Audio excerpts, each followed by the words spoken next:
ഇന്നത്തെ റെസിപ്പി എന്താണെന്ന് മനസ്സിലായോ? കണ്ടിട്ട് ഗസ് ചെയ്യാൻ പറ്റുന്നുണ്ടോ?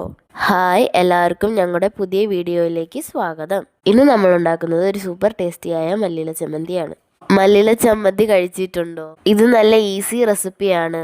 അപ്പം നമുക്ക് ചമ്മന്തി ഉണ്ടാക്കിയാലോ? സ്റ്റവ് ഓണാക്കി പാൻ വെച്ച് അതിലേക്ക് 1 ടീസ്പൂൺ എണ്ണ ഒഴിച്ചു കൊടുക്കാം. അതിൻ്റെ അകത്തേക്ക് 1/4 കപ്പ് ചിരകിയ തേങ്ങ ചേർത്ത് കൊടുക്കാം. ഞങ്ങളുടെ ചാനൽ സബ്സ്ക്രൈബ് ചെയ്യാനും ലൈക്ക് ചെയ്യാനും മറക്കല്ലേ. തേങ്ങയിലേക്ക് 1 കഷ്ണം അരിഞ്ഞ ഇഞ്ചി ചേർത്ത് കൊടുക്കാം. തേങ്ങ ഇടയ്ക്കിടയ്ക്ക് ഇളക്കി കൊടുക്കണം.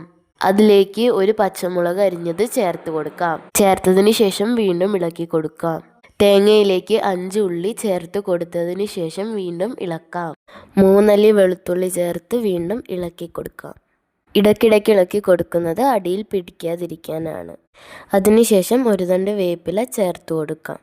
ഇതിൻ്റെ അകത്തേക്ക് മെയിൻ ഇൻഗ്രീഡിയൻ്റ് ആയ മല്ലിയില ചേർത്ത് കൊടുക്കാം. ഇവിടെ ഞങ്ങൾ എടുത്തിരിക്കുന്നത് 1/2 കപ്പ് മല്ലിയിലയാണ്. 2 മിനിറ്റ് ഇളക്കി കൊടുത്തതിന് ശേഷം ഇലയുടെ പച്ചമണം മാറിയിട്ട് നമുക്ക് പൊടികൾ ചേർത്ത് കൊടുക്കാം. ഇത് മാത്രം മതി നമുക്ക് വയറ് നിറച്ച് ചോറ് കഴിക്കാൻ. ദോശയ്ക്കും ഇഡ്ഡലിക്കും നല്ല കോമ്പിനേഷനാണ്. എല്ലാവരും ട്രൈ ചെയ്ത് നോക്കണേ. നല്ല ടേസ്റ്റി ചമ്മന്തിയാണ്. 1/2 ടീസ്പൂൺ ഉപ്പ് ചേർത്ത് ഇളക്കി കൊടുക്കാം. ശേഷം 1/4 ടീസ്പൂൺ മഞ്ഞൾപ്പൊടി ചേർത്ത് വീണ്ടും ഇളക്കി കൊടുക്കാം. വെളിച്ചെണ്ണയുടെ അളവ് കൂട്ടണമെങ്കിൽ കൂട്ടാം. ഞങ്ങളിവിടെ കുറച്ച് വെളിച്ചെണ്ണയാണ് എടുത്തിരിക്കുന്നത്.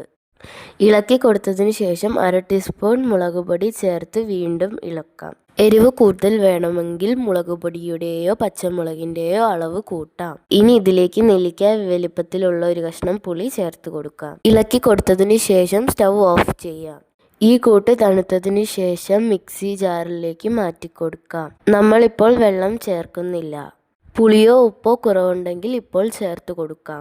അരയാത്തത് കാരണം 1 ടീസ്പൂൺ വെള്ളം ചേർത്ത് കൊടുക്കുകയാണ്. വീണ്ടും അരച്ചതിന് ശേഷം ഇതിൻ്റെ അകത്തേക്ക് വെളിച്ചെണ്ണയും ഭംഗിക്ക് വേണ്ടി വേപ്പിലയും ചേർത്ത് കൊടുക്കാം. അപ്പോൾ എല്ലാവർക്കും ബായ്.